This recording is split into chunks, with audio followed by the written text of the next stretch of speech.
Training Camp Live presented by American Airlines alongside Mickey Spagnola. I'm Kyle Yeomans. This is video 2 of 4 for the Cowboys joint practice with the Los Angeles Chargers. We've got an opportunity to see some 7-on-7 Cowboys offense versus Chargers defense, setting up the stage for what will be team drills coming up, well, probably right now after that nice air horn. Mickey, we've seen some 7-on-7, and really both sides have had their ups and had their downs. I mean, it hasn't really been dominated one side or the other. What is your takeaway to this point? Yeah, I think once they went into the 7-on-7 with the tight ends also involved along with the running backs, we saw the one-on-ones prior to that.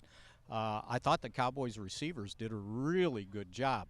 And again, you're out here working without CeeDee Lamb, no James Washington, no Michael Gallup. So these young guys are getting the reps they absolutely need, because guess what? When the season starts, at least 2 of those guys will probably be on the field with CeeDee Lamb. So right now we've got the Cowboys offense on this field going up against the Chargers defense. It's the opposite field.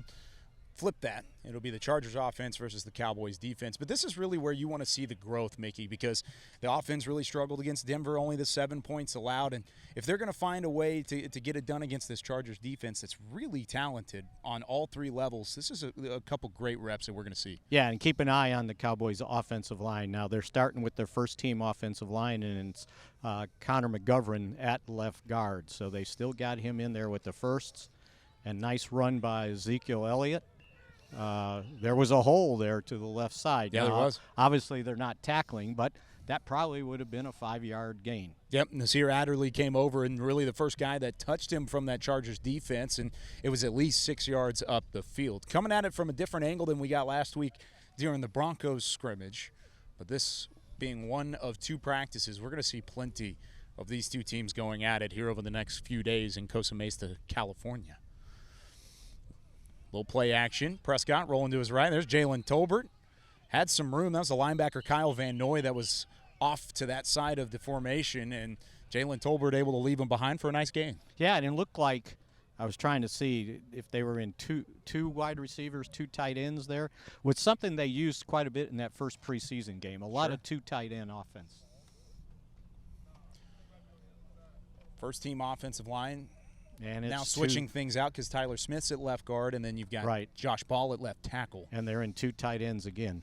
Khalil Mack out there going up against Josh Ball, and Khalil Mack got around him, but it was a run play to the far side. Nice job of the right side of that offensive line, which remained the same from the snaps prior of blocking that one up. Yeah, absolutely. And these are just such good snaps for Terrence Steele, too. No doubt. You know, when he was heading towards last season, you know, it was Lael Collins playing that right tackle spot, so he was playing some backup. And once he got suspended, this was Terrence Steele's show, and he got a lot of snaps last year. Prescott back in the shotgun. Run up the middle with Zeke, and Zeke putting a hit on Nasir Adderley. Turning things around from last week. It was last week he had Bradley Chubb that came off the edge and laid the hit on Zeke. This time, Zeke popping the helmet off of Adderley at the second level. No cheap Chubbs this time, right? He made sure that he was ready for that. And, you know, Chubb apologized after Zeke goes, really, man? And he goes, all right, I'll make sure that doesn't happen to me again. You love to see that from Zeke. If you're going to have some power back in your backfield, kind of that 1-2 punch with him and Tony Pollard, that's exactly what Kellen Moore and that offense need to see. Now they got the second line in their majority. Second team in there as well, because Cooper Rush throwing the pass to Rico Dowdle far side. So interesting what they did. So Tyler Smith's at left guard, and they moved McGovern to right guard on the second team. They're keeping him active. He's going to have to play a role, McGovern, regardless if he wins that left guard spot or not, either as a backup or as that fullback. No doubt. He can play both sides of the line of scrimmage, too, because who knows? You may need something for Zach Martin at one point. I mean, having an extra man like that, like Connor McGovern, that can have starting caliber is very impressive on that offense. All right, we got the first little push there. A little scuffle. Nothing crazy. They get everybody back to the sideline. Was that Hendershot that was kind of involved? I think so. And really, that's the thing that you hear from coaches is the first shot matters in a practice. Right. But you don't want to do anything else. You don't want it to escalate from there. That was perfect. You have the next level grit, just a little added something, and now you get back to work. Now the first team offensive line is in there, and Tyler Smith is at left guard. So this is the rotation we've been seeing. Third straight snap. He's at left wide guard. Dennis open. Houston, blown coverage from the Chargers side, and he was wide open at the hash mark. You know, every time this guy gets an opportunity, he catches the ball. We rarely see a drop from him, and that's a good sign. Yeah, really interesting to see the way that he's risen. Dak Prescott says he trusts him. He's always in the right spot, lining up in the right spot. Just called him a tough guy, too. Says he's got some physicality to his game, even though he's only 6'1" and less than 200 pounds. Okay, we get in 3 wide here. Connor Khalil McGovern's back at left guard. Looks like Khalil Mack having a conversation with Jalen Tolbert in the slot, but he'll work his way back to Tyron Smith. Mack got around him. He was wide open. There was pressure.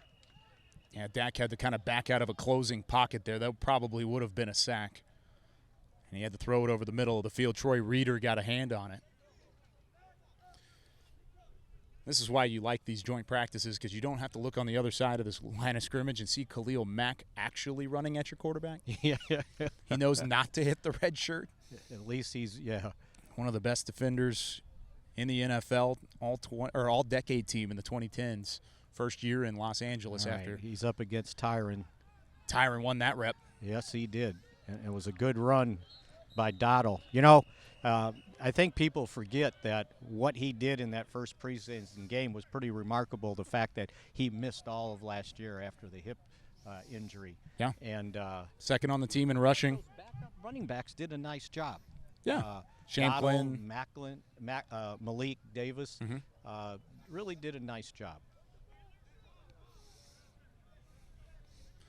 So no Khalil Mack here on this rep.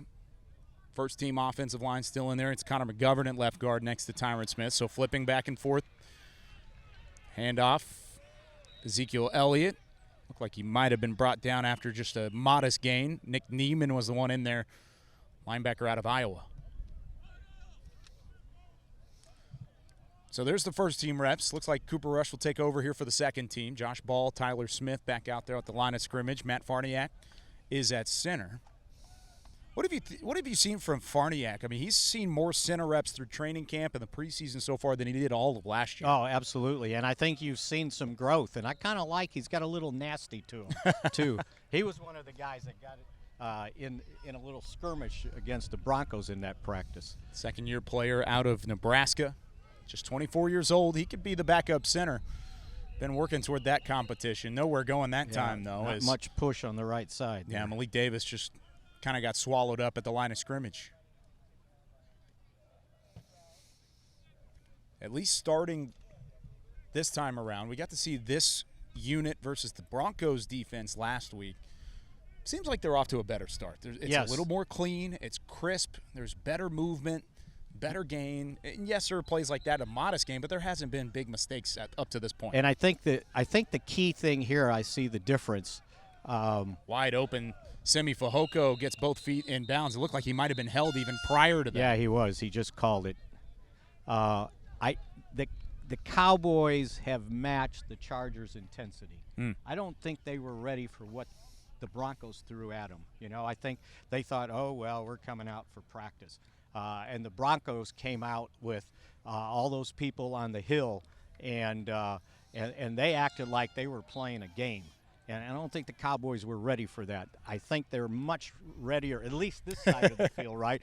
We don't know. We can't see from here what's going on with the defense. But yeah, that's the Cowboys' unfortunate offense side. looks like it's more prepared for a conflict, right? Even if you're not putting guys on the ground. That's the biggest thing right now is this offense needs to see a little bit of growth. You need to see some ascension, and at least to this point, we've seen 2 segments of practice, and both of which have looked cleaner here in Los Angeles than they did at any point really last week in Denver, and that's a positive for Kellen Moore and this Cowboys offensive unit. That does it for us here on this second video of 4 on Training Camp Live, presented by American Airlines. Mickey Spagnola, I'm Kyle Yeomans. We'll see you on video 3 coming up in a little bit with Patrick Walker joining the show.